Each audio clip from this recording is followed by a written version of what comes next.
Okay, we're going to look at balance sheets now. This is going to show us how banks create money basically out of thin air. Would you read along with me while I read this to you? Assume that the Fed buys a $4,000 US government security from Judy. Now, let's pause there. This is the only thing, typically the only thing that the Fed can buy. They're buying mortgage-backed securities now because of the recession we're going into to help stimulate the economy. They don't typically do that, but they're doing that now so that they can be more helpful. But most of the time, they just can buy U.S. government securities. What are those? They're Treasury securities. U.S. government securities are Treasury securities. So let's buy one from Judy, and she will sell it to the Fed for $4,000 and deposits that $4,000 in her checking account at the Last National Bank. Assume that the Last National Bank's T account balances start at zero before the deposit.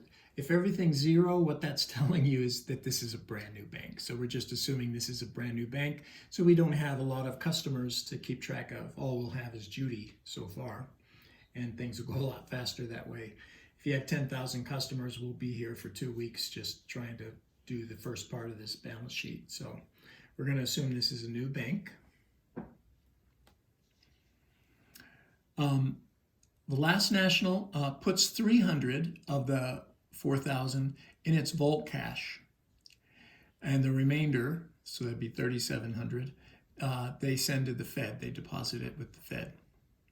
We'll assume a required reserve ratio of 10% for all the banks, just to make it simple. So all the banks will have the same required reserve ratio, 10%.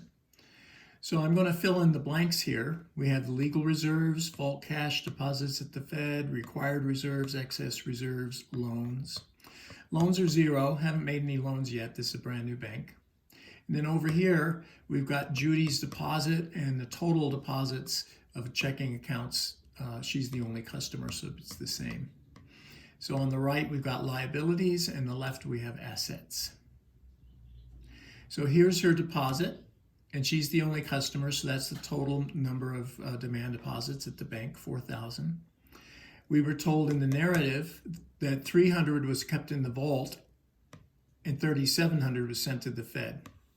So you just copy that down. If you can copy numbers, then you can get these right. Just copy them down. Required reserves would be 10% of the 4,000. What's 10% of 4,000? 400. Then your excess is you take your legal minus the required, so that was 4,000 minus 400, you'd have 3,600 there.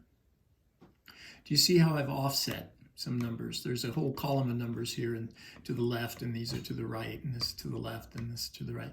So the numbers to the left are just describing the numbers to the right, the dollars to the right. The first two here are saying where physically they're located, and the second two are telling you what function they're performing. So they're actually in the vault or actually at the Fed, the function of backing up the electronic money here, and the extra you have left over. These two sides should be equal. It's called a balance sheet for that reason. You could think of a scale being balanced. So the way you check that is you just add the right-hand numbers. If you add the left-hand numbers, you're going to double count the dollars, so don't do that. So 4,000 here, 4,000 there, so we balance, we're equal.